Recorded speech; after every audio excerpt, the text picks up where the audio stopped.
ہر عمل کے بعد اللہ سے قبولیت کی دعا کرنا چاہیے. اس سے تکبر کا مرض پیدا نہیں ہوگا. انسان اپنے آپ کو نیک اور متقی نہیں سمجھنے لگتا، پھر ڈرتا رہتا ہے کہ اللہ آپ قبول کر لیجیے. اس کے بعد فرمایا ربنا وجعلنا مسلمین لک، کہ اے ہمارے پروردگار ہم دونوں کو، یعنی ابراہیم علیہ السلام اسماعیل علیہ السلام دونوں نے مل کر تعمیر کی تھی، کہ ہم دونوں کو اپنا مسلمین کا لفظ تو اگر بالکل لفظ بلفظ ترجمہ کریں کہ اپنا ہمیں مسلمان بنا دیجئے، تو مسلمان تو تھے ہی وہ، یعنی اپنا فرما بردار بنا دیجئے. فرما بردار بھی تھے، نبی سے تو کوئی گناہ ہوتا ہی نہیں، یعنی اپنا فرما بردار بنائے رکھیے. انسان جس مقام پر اللہ سے جتنا قریب ہوتا رہتا ہے اس کو اور زیادہ احساس ہوتا رہتا ہے کہ جتنی اللہ کی فرما برداری کرنی چاہیے وہ ہم سے نہیں ہو رہی. جتنا، اسی لیے جو جس مقام پر ہوتا ہے وہ اتنا ہی زیادہ ڈرتا ہے، وہ اتنا ہی زیادہ رونے. ابراہیم علیہ السلام کے بارے میں ایک جگہ قرآن میں اللہ نے فرمایا ان ابراہیم لأواہ حلیم، بہت زیادہ رونے والے تھے، اواہ تھے، آہو بکا کرنے والے تھے. ایک جگہ فرمایا منیب، ہر وقت بس اللہ سے لو لگانے والے تھے. کیوں؟ جو جتنا اللہ سے قریب ہوتا ہے، اللہ کی صفات کو پہچانتا ہے، اللہ کی معرفت جتنی زیادہ ہو جاتی ہے، وہ اتنا ہی زیادہ اللہ سے ڈرنے والا بن جاتا ہے. اس کو اتنا ہی زیادہ احساس ہوتا ہے کہ جیسا اللہ کا حق تھا وہ ہم سے ادا نہیں ہو رہا ہے. تو کہا کہ اے ہمارے پروردگار ہم کو مسلمان بنائے رکھیے، فرما بردار بنائے رکھیے. جو فرما برداری میں ہم سے کبھی ہم سے اور ہمارے بیٹے اسماعیل سے کوئی کمی اور کوتاہی نہ ہونے پائے. وَمِن ذُرِّيَّتِنَا أُمَّةً مُسْلِمَةً لَكَ، اور ہماری ذریت میں بھی، ہماری اولاد میں بھی امت مسلمہ پیدا فرمائیے، یعنی ایک قوم کو مسلمان بنائے رکھیے ہماری اولاد میں سے. سب کے بارے میں دعا نہیں کی کہ میری جتنی اولاد پیدا ہوں ان سب کو آپ مسلمان بنا دیجیے گا، بلکہ کہا ان میں سے کچھ لوگوں کو، من لگا دیا، اس لیے کہ اللہ تعالیٰ پہلے کہہ چکے تھے. اس سے پہلے جو آیت آئی تھی کہ جب اللہ تعالیٰ نے ان سے کہا کہ ہم آپ کو امام بنانے والے ہیں، تو اللہ تعالیٰ نے ابراہیم علیہ السلام نے کہا کہ میری اولاد کو بھی یہ مقام عطا فرمائیے گا. اللہ نے فرمایا تھا کہ میں سب کو نہیں دوں گا، لا ینال عہد الظالمین. اس سے ابراہیم علیہ السلام سمجھ گئے تھے کہ ہماری اولاد میں کچھ نافرمان بھی پیدا ہوں گے، کچھ ظالم بھی پیدا ہوں گے. تو اس لیے اب جب دعا کی تو پہلے ہی سے اللہ سے کہہ دیا کہ اللہ ہماری اولاد میں سے بعض لوگوں کو اپنا فرما بردار بنا کر اٹھائیے گا. تو جو لفظ نکالا تھا امت مسلمہ، اللہ نے ایسی دعا قبول کی کہ آج اسی نام سے آج تک امت چلی آ رہی ہے. ہم سب کو کیا کہتے ہیں؟ امت مسلمہ ہی کہتے ہیں. تو یہی کہا تھا وَمِن ذُرِّيَّتِنَا أُمَّةً مُسْلِمَةً لَكَ، جو دعا کی تھی اللہ تعالیٰ نے وہی دعا قبول کر لی. قرآن پاک میں اللہ تعالیٰ نے ابراہیم علیہ السلام کی بہت سی دعائیں نقل کی، اور خود فرمایا ہی کہ ابراہیم علیہ السلام اس سے بہت لو لگانے والے تھے، بہت دعائیں مانگنے والے تھے. اور ان کی دعائیں ایسی ہیں کہ ہر دعا کو آپ دیکھیں گے تو پوری قبول ہوئی ملے گی. جس وقت دعا کی کہ اللہ اس شہر کو، اس جگہ کو، مکہ کے بارے میں فرمایا اس کو شہر بنا دیجیے. کچھ بھی نہیں تھا، کوئی آبادی نہیں تھی، جا کر چھوڑا تھا اپنی زوجہ کو اور اپنے بیٹے چھوٹے، نہ کوئی عمارت نہ درخت، کچھ نہیں. اس وقت دعا کی کہ اے اللہ اس جگہ کو شہر بنا دیجیے گا. بن گیا شہر کہ نہیں بن گیا؟ ہم اپنی آنکھوں سے دیکھ رہے ہیں. فرمایا یہاں کے لوگوں کو روزی دیجیے گا. لاکھوں لوگ حج میں جاتے ہیں اور ایسے ہی عمرہ کرنے ہیں، ہر وقت کتنے لوگ وہاں پر رہتے ہیں، سب کی ضرورتیں کیسی پوری ہو رہی ہیں، کبھی کوئی کمی نہیں ہوتی.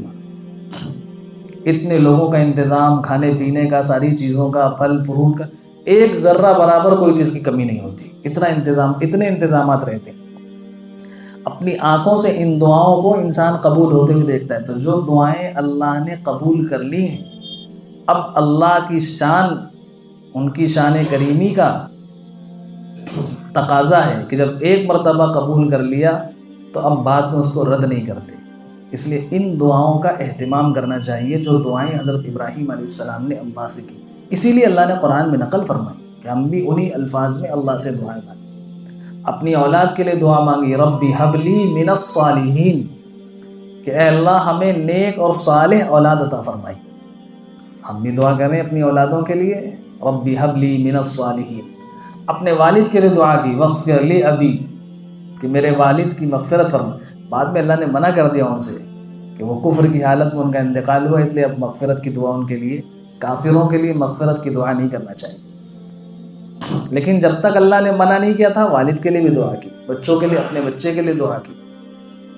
کہیں فرمایا کہ اے اللہ مجھے وجعلنی من ورثۃ جنت النعیم واغفر لی ابی انہ کان من الضالین ولا تخزنی یوم یبعثون، کہ مجھے قیامت کے دن رسوا مت کیجیے گا۔ اب بتائیے، تو پیغمبر ہیں، اتنے جلیل القدر پیغمبر کہ اللہ نے ان کا انتخاب کر لیا کہ قیامت تک جتنے پیغمبر آئیں گے آپ کی نسلوں سے آئیں گے، لیکن دعا کیا فرما رہے ہیں، ولا تخزنی یوم یبعثون، مجھے قیامت کے دن رسوا اور ذلیل نہیں کیجیے گا۔ یہ دعا بھی اللہ نے ان کی قبول کر لی یقیناً، اللہ ان کو قیامت کے دن رسوا نہیں کریں گے۔ ہم بھی اللہ سے انہی الفاظ میں دعا کریں، ولا تخزنی یوم یبعثون، کہ اللہ ہمیں قیامت کے دن، انسان دنیا میں دو چار لوگوں کے سامنے اپنی ذلت برداشت نہیں کر سکتا، قیامت میں وہاں تو اولین اور آخرین ہوں گے، سب ہوں گے، بڑے بھی ہوں گے چھوٹے بھی ہوں گے۔ ان کے سامنے اللہ تعالیٰ اگر ہمارے حالات کو ظاہر کر دیں کہ تم دنیا میں یہ کر کے آئے تھے، تو اس وقت کیا ہوگا، انسان کیسے شرمندہ ہو۔ فرمایا ولا تخزنی یوم یبعثون، قیامت میں ہمیں شرمندہ نہ کیجیے۔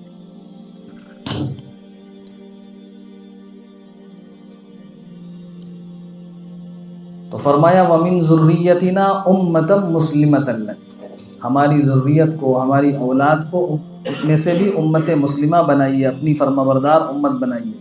وَأَرِنَا مَنَاسِكَنَا وَتُبْ عَلَيْنَا، اور ہمیں مناسک حج کے ارکان، مناسک کہتے ہیں حج کے ارکان کو بھی، جو کچھ حج میں کیا جاتا ہے، اور جو مقامات حج ہیں، منی، مزدلفہ، عرفات، ان کو بھی مناسک کہتے ہیں۔ تو ہمیں اس لیے کہ جب خانہ کعبہ بنایا تو اللہ نے کہا کہ اب لوگوں کو اعلان کیجیے، حج کے لیے بلائیے۔ تو فرمایا حج ہوگا کیسے، وہ تو بتائیے۔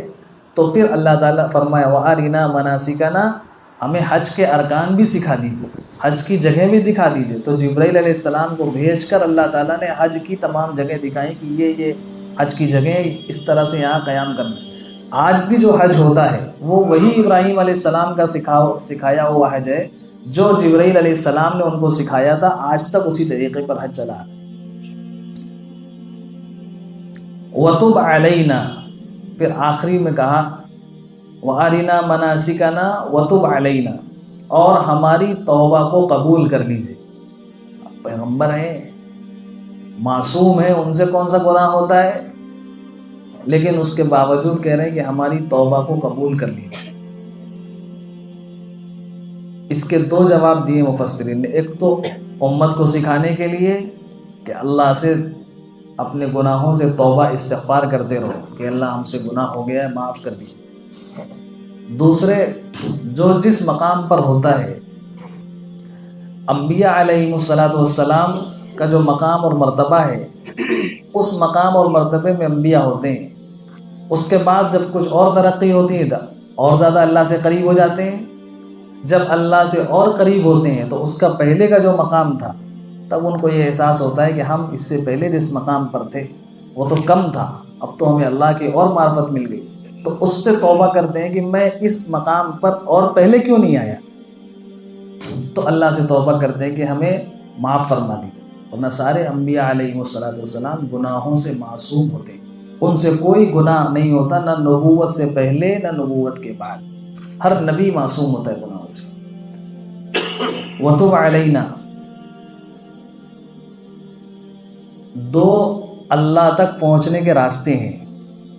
ایک راستہ ہے کہ انسان سے کوئی گناہ ہی نہ ہو، معصوم ہو، بالکل گناہوں سے پاک اور صاف ہو، تو سیدھے اللہ تک پہنچ جائے گا۔ ایک بزرگ تھے، اللہ سے دعا کرتے تھے کہ اے اللہ مجھے معصوم بنا دیجیے، یعنی بس ایسا بنا دیجیے کہ ہم سے کوئی گناہ نہ ہو، اور بہت سالوں تک یہ دعا کرتے رہے کہ اللہ ایسا بنا دیجیے مجھے کہ مجھ سے کوئی گناہ نہ ہو۔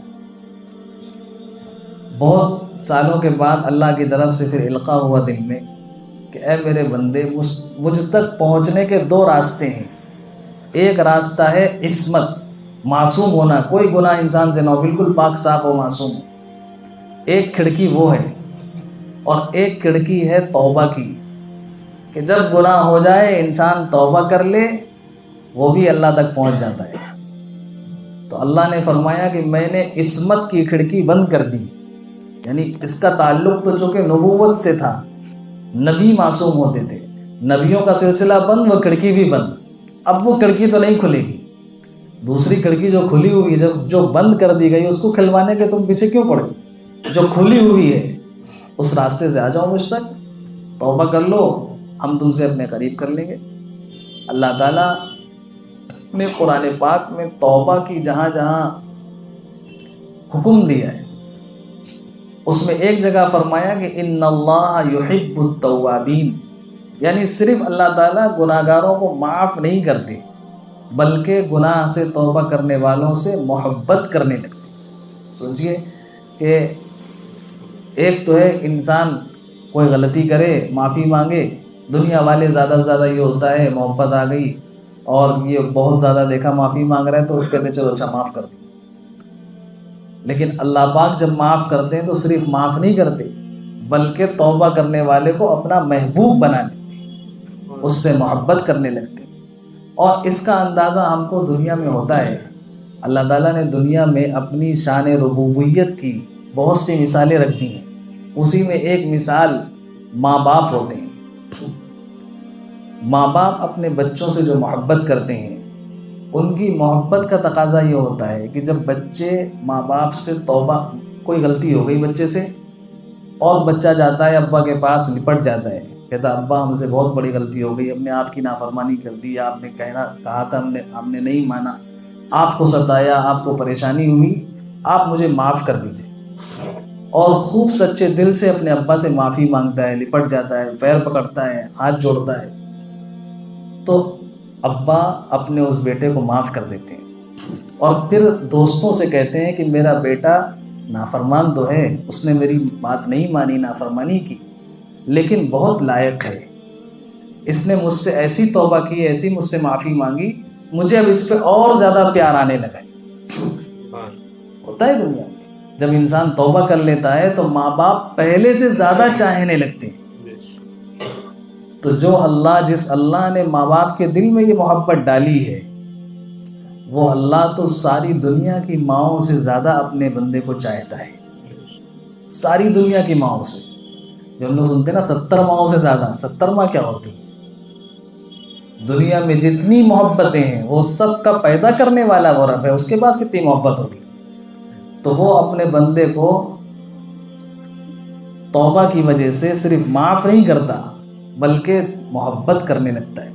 تو فرمایا وَتُبْ عَلَيْنَا، کہ اے اللہ ہماری توبہ کو بھی قبول کر لیجئے، مجھے معاف کر دیجئے، اور امت کو سکھانے کے لیے کہ بڑا سے بڑا عمل کرو، اس کے بعد اللہ سے توبہ اور استغفار کرو۔ اسی لیے ہم لوگ نماز پڑھتے ہیں، دیکھیے نماز کے بعد کیا ہے؟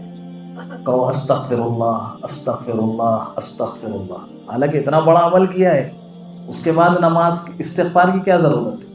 لیکن اسی لیے سکھایا گیا کہ نماز بھی پڑھی ہے اللہ سے تعلق کے لیے، جیسا حق تھا وہ ادا نہیں ہوا، اور استغفار سے بندہ اللہ سے بہت قریب ہو جاتا ہے، اللہ کی محبت اس کو مل جاتی ہے۔ تو فوراً کہو کہ اللہ مجھے معاف فرما دیجئے، استغفر اللہ۔ نماز کے آخری میں درود شریف جب پڑھ لیتے ہیں، ساری چیزیں پڑھ لی، کھڑے ہوئے ثنا پڑھی، اللہ کی تعریف کی، سورہ فاتحہ پڑھی، سورت پڑھی، سب کچھ پڑھنے کے بعد آخری میں اب سلام پھیرنے لگے تو کیا پڑھتے ہیں؟ اللہم انی ظلمت نفسی ظلما کثیرا، اے اللہ میں نے بہت زیادہ ظلم کیا، ظلما کثیرا، بہت نافرمانیاں کی آپ کی، اور ولا یغفر الذنوب الا انت، آپ کے علاوہ کوئی معاف نہیں کر سکتا، آپ ہی ہیں جو معاف کر سکتے ہیں، بس آپ معاف فرما دیجئے، اپنے فضل سے، اپنے رحم سے معاف فرما دیجئے، میرے اوپر رحم کیجئے، انک انت الغفور الرحیم، یقیناً آپ بہت زیادہ مغفرت کرنے والے، بہت زیادہ رحم کرنے والے۔ یہ نماز کے وقت جو آخری میں دعا سکھائی، یہاں کون سا ظلم کیا؟ تو اللہ کے سامنے آ کر کھڑے ہوئے۔ یہ اسی لیے کہ نماز کا جو مقصد ہے انسان اللہ کے قریب ہو جائے، توبہ کے ذریعے سے انسان اللہ کی محبت کو پا لیتا ہے۔ تو خوب زیادہ توبہ اور استغفار کرنا چاہیے، ابراہیم علیہ السلام کے ان الفاظ کو قرآن نے نقل کر کے ہمیں سبق دیا اللہ تعالیٰ نے کہ ہم بھی اللہ سے خوب توبہ اور استغفار کریں۔